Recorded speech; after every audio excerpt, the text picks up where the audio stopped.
Okay, so today we're going to talk about something a little different. Teaching AI. Yeah, you heard me right. We're going to dive into a totally new way of thinking about how we talk to these systems. And trust me, it goes way, way beyond just trying to write the perfect prompt.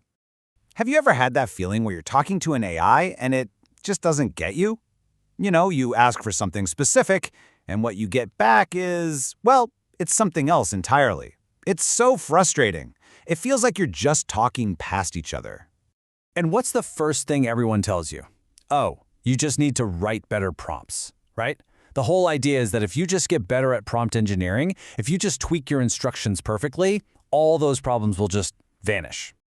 But, and this is a big but, what if that's only half the story? I mean, don't get me wrong, a good prompt is super important.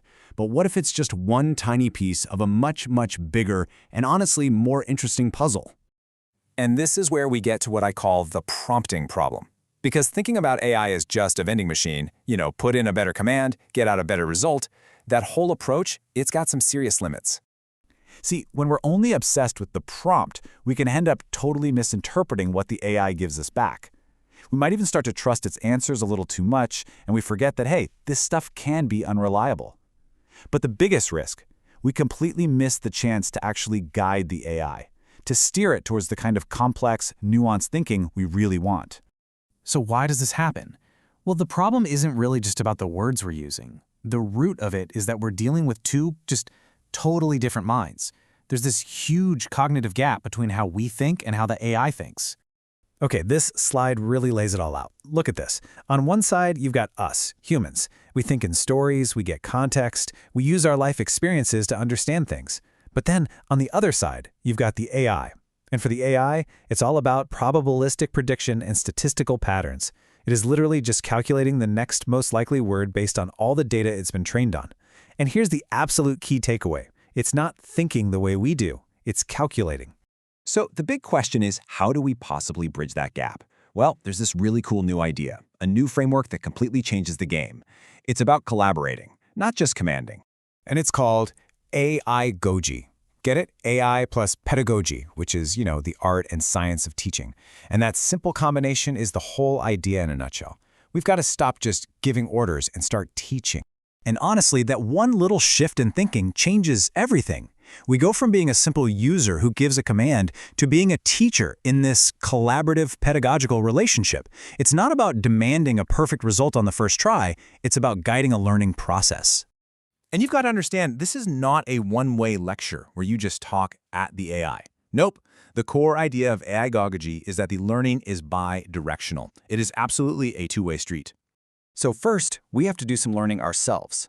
We have to become what you might call AI literate. What does that mean? It means really truly understanding that its answers are based on probability, not actual knowledge. It means getting a handle on how its training data totally shapes its worldview and why it sometimes just confidently makes stuff up. Those hallucinations everyone talks about? We have to learn how we are shaping its output. Okay, now for the other side of the street.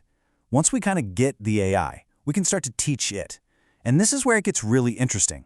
This is where we give it not just commands, but real context. We show it examples of how to reason. We give it feedback. We refine its answers. We go back and forth. We basically become its personal tutor. So why does any of this matter? What's the big deal? Well, this shift in how we think about AI fundamentally changes our role in the equation. We stop being just an AI user, and we level up. We become an AI pedagogue. And I love this quote from Salali Banerjee, who wrote the white paper on this. It says, "The AI pedagogue acts as a translator between the two modes of reasoning. How perfect is that? You become the bridge, the translator, standing between human thought and machine calculation, helping each side make sense of the other." So this new role, this AI pedagogue, it really has two main jobs. First, you're teaching other humans how these crazy systems actually work so they can use them safely and responsibly. And second, you're actively teaching the AI itself, guiding it, shaping it, helping it better approximate the way we humans reason and talk. And listen, this isn't just some abstract academic idea. The whole AI-gogy framework has real practical applications.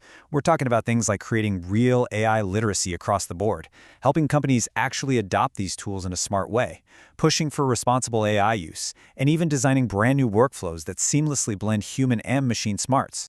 When you boil it all down, if there's one thing to remember from all this, it's this. The future of our relationship with AI, it isn't going to be about how well we can use it. It's going to be about how well we can teach it. So, I'm going to leave you with a question to chew on. The next time you open up that AI chat window, ask yourself, what am I going to be today? Am I just a prompter, or am I going to be a pedagogue?